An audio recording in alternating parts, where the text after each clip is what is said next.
Hola, ¿qué tal? Mi nombre es Fernando Aro. Esta vez vengo a dar una pequeña introducción a lo que son las bases de datos. Para empezar, ¿qué es una base de datos? Una base de datos es una recopilación organizada de información o datos estructurados. Normalmente se almacena de forma electrónica en un sistema informático. Una base de datos normalmente está controlada por un sistema de gestión de bases de datos o abreviado sería lo que le llamamos el DBMS o por sus siglas en inglés SGBD.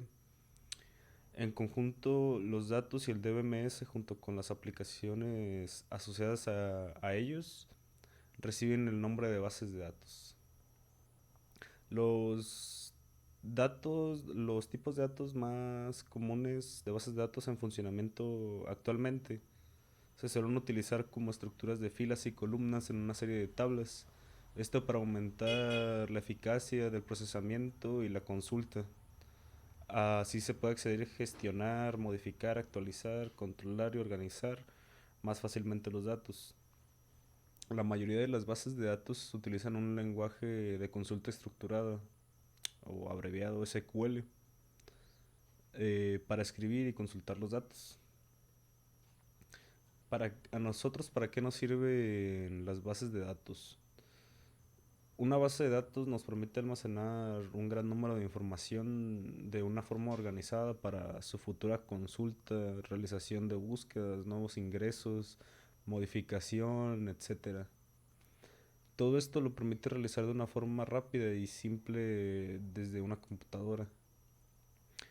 Cada base de datos se compone de una o más tablas que guardan un conjunto de datos. Estas se dividen en columnas y filas. Las columnas guardan una parte de la información sobre cada elemento que queramos guardar en la tabla y cada fila conforma un registro. Em, las principales características de los sistemas de bases de datos serían la independencia lógica y física de los datos, una mínima redundancia, acceso concurrente por varios usuarios, integridad de los datos, consultas complejas optimizadas, seguridad de acceso y auditoría, respaldo y recuperación, acceso a través de lenguajes de programación estándar, etcétera. Cada sistema de base de datos tiene campos que pueden ser similares o diferentes, pero los más comunes tenemos los numéricos, que podemos encontrar enteros y reales, los booleanos, que son verdadero o falso, sí o no, los memos, que son campos alfanuméricos de longitud ilimitada, presentan el inconveniente de no poder ser indexados. Tenemos también las fechas, que son alfanuméricos, que contienen cifras y letras y con una longitud limitada. Y los autoincrementables, que son campos numéricos enteros que incrementan en una unidad su valor para cada registro incorporado.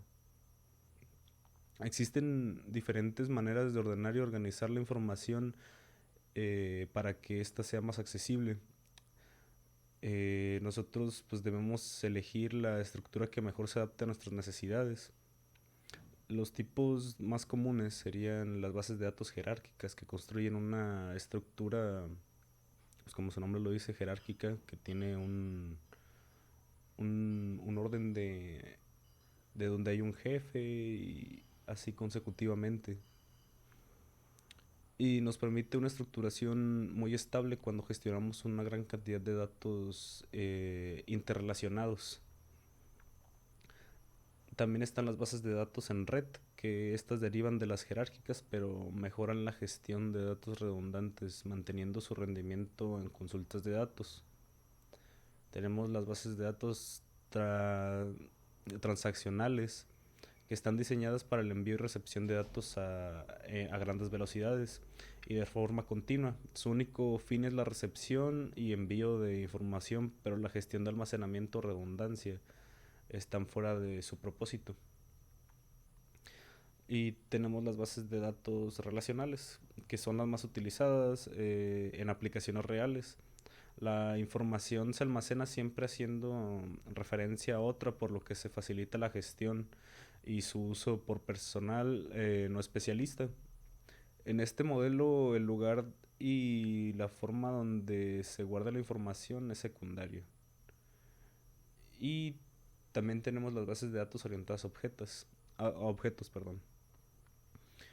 Eh, y esta ha surgido pues después del concepto tras la aparición del concepto de la PO.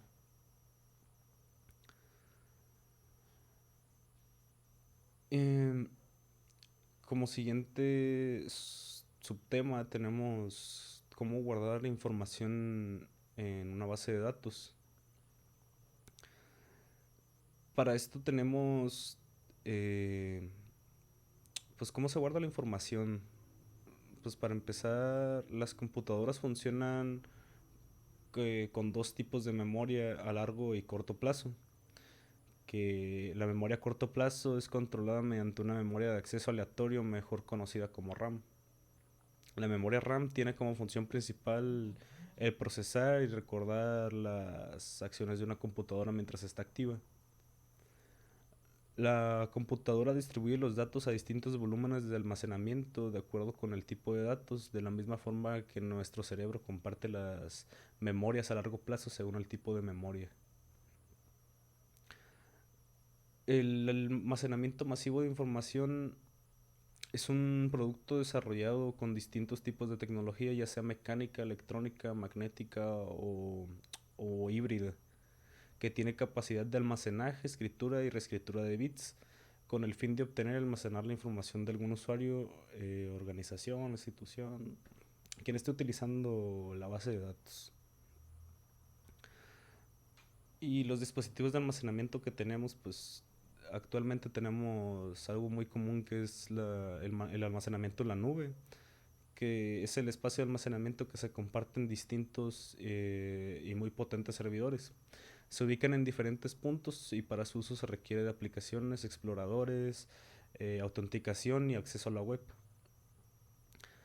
Algunos de los beneficios que nos brinda los dispositivos de almacenamiento en la nube son el costo total de la propiedad. Al tener los datos almacenados en la nube no hay necesidad de adquirir un hardware. El tiempo de implementación, la nube brinda mucha rapidez a la cantidad de almacenamiento necesaria en el momento indicado, permitiendo enfocarse en otros temas de aplicación en lugar de perder tiempo revisando la administración de los sistemas de almacenamiento. La gestión de información también es un punto muy fuerte. Enfocar la información en la nube brinda un mayor beneficio para nuevos casos de uso. Al utilizar políticas de administración del ciclo de vida de almacenamiento en la nube, se pueden ejecutar tareas de administración de la información. Y también se mezclan aquí dos tecnologías que pues, los dispositivos de almacenamiento híbrido, que es para guardar datos de manera permanente. El primer dispositivo combina tecnología magnética con electrónica y el segundo combina tecnología óptica y magnética.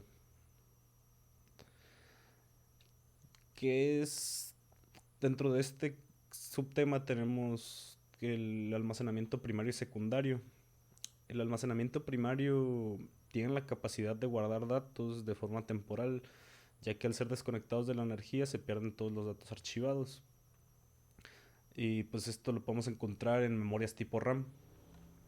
Y el almacenamiento secundario es la capacidad de los dispositivos para almacenar datos de manera permanente, incluso desconectados de la electricidad. En esta clasificación pues se encuentran los discos magnéticos y ópticos. Actualmente pues tenemos la tecnología de los discos de estado sólido que pues, nos permiten un muy rápido acceso a la información una rápida lectura. Dentro de la infraestructura del almacenamiento existe ahora mismo demasiada información, por lo que es necesario que sea almacenada, protegida, optimizada y bien gestionada. Y para cumplir con este objetivo, la infraestructura se convierte en uno de los elementos esenciales de la arquitectura del almacenamiento. Estos sistemas nos permiten realizar a nosotros distintas tareas como recopilación de datos, un respaldo automatizado, recuperación de información, datos ante desastres, etcétera. ¿En dónde se guardan los datos? Dentro de una computadora se logra archivar mucha información, por ejemplo, los clústeres en el disco duro, es el lugar donde la computadora la almacena. Los clústeres pues son sectores circulares que archivan cierta cantidad de datos. La cantidad que puede guardar varía y depende únicamente del sistema operativo de la máquina.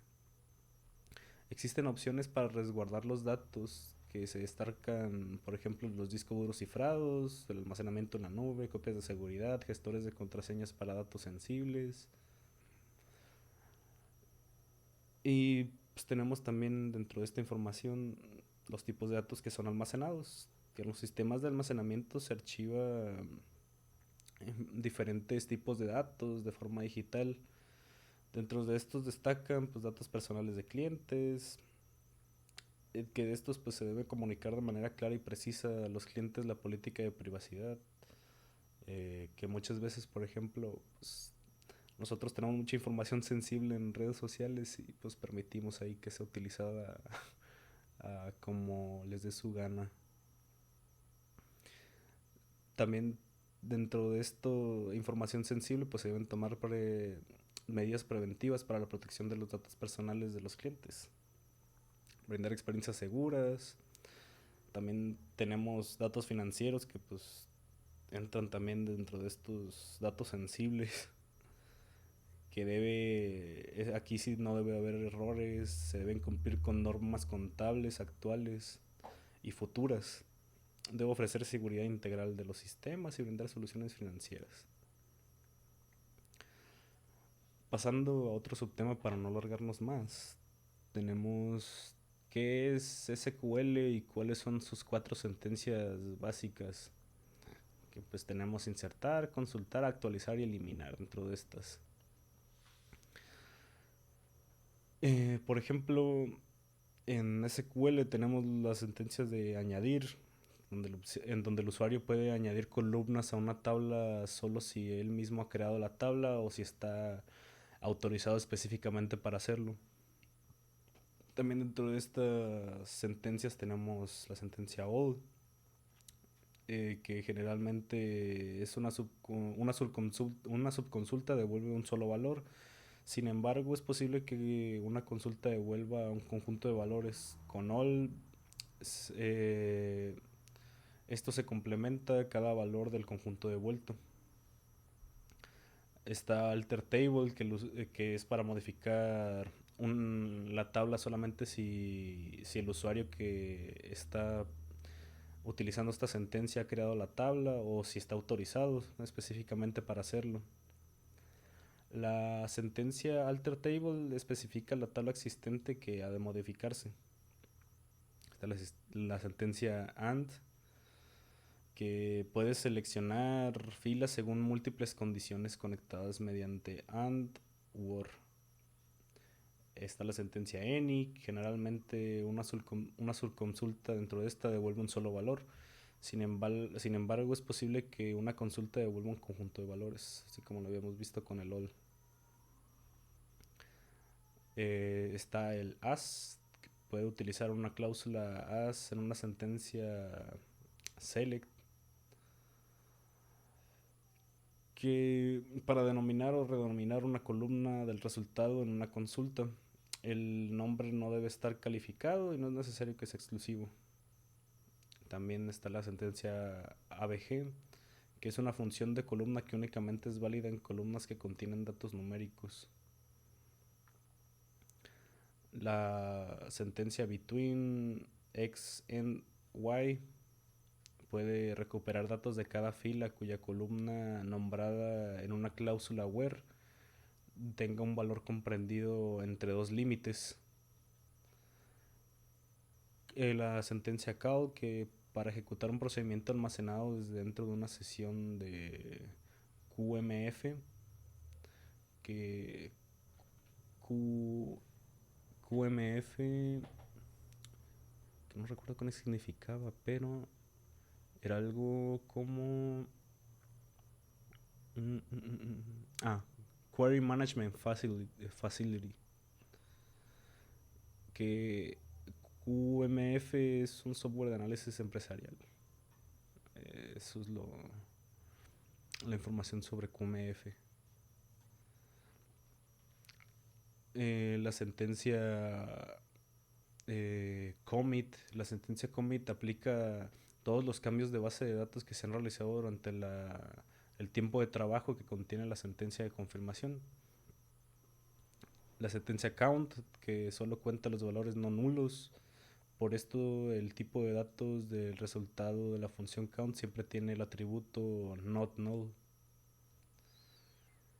Create synonym es otra sentencia que define un nombre alternativo para una tabla o vista. Esto le permite hacer referencia a una tabla cuyo propietario es otro usuario, sin tener que poner el nombre completamente calificado. El create table, que pues define una tabla, como su nombre lo dice, para crear una tabla. El usuario proporciona el nombre de la tabla y los nombres y atributos de sus columnas. También puede otorgar o revocar la autorización a este usuario para que otras personas utilicen la tabla que ha creado. El Create View es una vista es una tabla lógica que contiene datos seleccionados de tablas existentes. La vista puede cambiar el nombre de las columnas y volver a ordenarlas, omitir columnas o filas que no se deseen, definir columnas por expresiones, agrupar resultados y combinar más de una tabla. Está la sentencia suprimir, que el usuario puede suprimir filas de una tabla solamente si la ha creado él mismo o si está específicamente autorizado para ello. Todas estas sentencias siempre solamente el usuario va a poder acceder a una tabla y utilizar estas sentencias si él la ha creado o si tiene los permisos necesarios para hacerlos. Continuando, está también la sentencia distinct, que, que esta se utiliza antes de los nombres de una columna en una sentencia SQL para evitar que se seleccionen filas duplicadas. La sentencia drop, el que borra tablas, vistas, sinónimos, alias y otros objetos como índices. Exist, que la sentencia exist determina si existe una fila que satisfazca una determinada condición. La secuencia grant. Y así tenemos muchísimas sentencias. Una que se me hace interesante mencionar es la de null, porque ya hemos mencionado antes esta, que es si se crea una tabla y solo se rellena parcialmente con datos, los campos que no contengan datos se consideran nulos, lo que significa que se desconocen sus valores. También antes había mencionado la sentencia OR, que esta puede seleccionar filas basándose en varias condiciones conectadas mediante esta sentencia OR. Las condiciones conectadas por esta selecciona cada fila que cumple una de las condiciones. La sentencia también select, que antes había mencionado, que puede especificar el nombre de las columnas que se quieran recuperar de una tabla. Puede indicar varias columnas o solo una de una tabla o una vista de tabla. O sea, lo que me refiero con la vista de tabla es lo de... ¿Cómo se llamaba la sentencia? Era Create View. Esta sentencia que nos permitía como tal de reordenar una tabla o combinar varias en una misma. Entonces la sentencia select también puede seleccionar todas las columnas y cada sentencia select puede seleccionar información de diversas tablas. También está la sentencia revoke, que elimina la autorización otorgada por una sentencia grant. La sentencia grant pues es para, ya lo había mencionado, para otorgar permisos a algún usuario para acceder a esta tabla.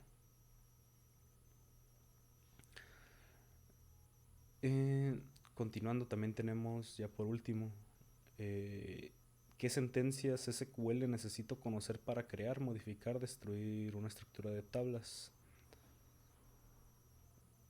También ya pues Realmente creo que me extendí un poco con las sentencias antes. Y bueno, crear, para crear, modificar o destruir una estructura de tablas, tenemos el DDL y DML. Todos estos conceptos realmente ahorita los estamos viendo en fundamentos de base de datos, entonces nos tiene que ser extraño. El DDL o de lenguaje de definición de datos tiene las sentencias create, alter, drop y truncate.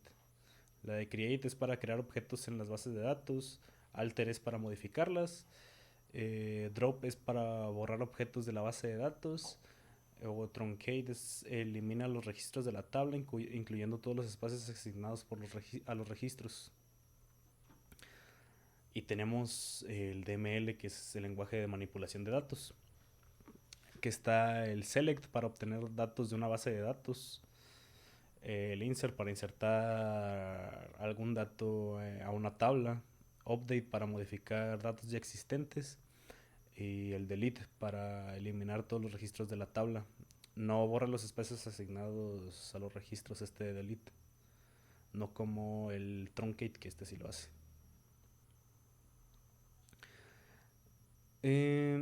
Tenemos la sentencia select, esta la mencioné también antes, que la sentencia select se utiliza para seleccionar datos de una base de datos. Esto es importante, el select podemos utilizarlo para seleccionar varios datos de diferentes tablas y poder utilizarlos, pero no modificamos la tabla, simplemente los tomamos con select. También esta se me olvidó mencionarla antes, que la mencioné nada solo por encima como acompañamiento de otra, que es la sentencia de where. La sentencia where se usa para extraer solo los registros que cumplan con una condición. Funciona como un filtro.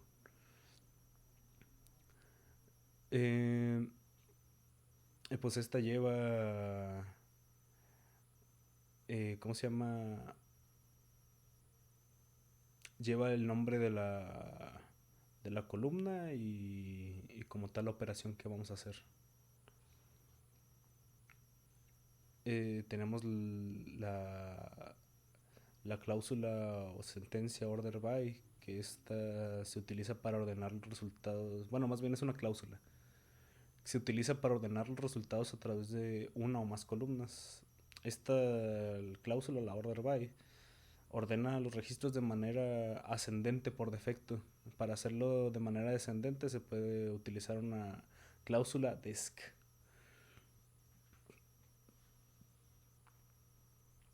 Esto sería todo por mi parte. Creo que esto solamente es algo muy por encima de lo que son las bases de datos. Esto simplemente es lo principal que se necesita para estar jugando como tal con las bases de datos. Que podemos recordar que el lenguaje de definición de datos podemos crear con create, podemos alterar con alter, podemos borrar con drop y podemos eliminar incluyendo los espacios asignados de los registros con truncate. Y el lenguaje de manipulación de datos, que tenemos el select para obtener datos, el insert para insertar nuevos datos a una tabla, el update para actualizar, modificar, mejor dicho, los datos existentes dentro de una tabla, y el delete, que elimina todos los registros de la tabla, pero no borra los espacios asignados a los registros, quedan ahí simplemente como nulos. Eso sería todo por mi parte. Gracias.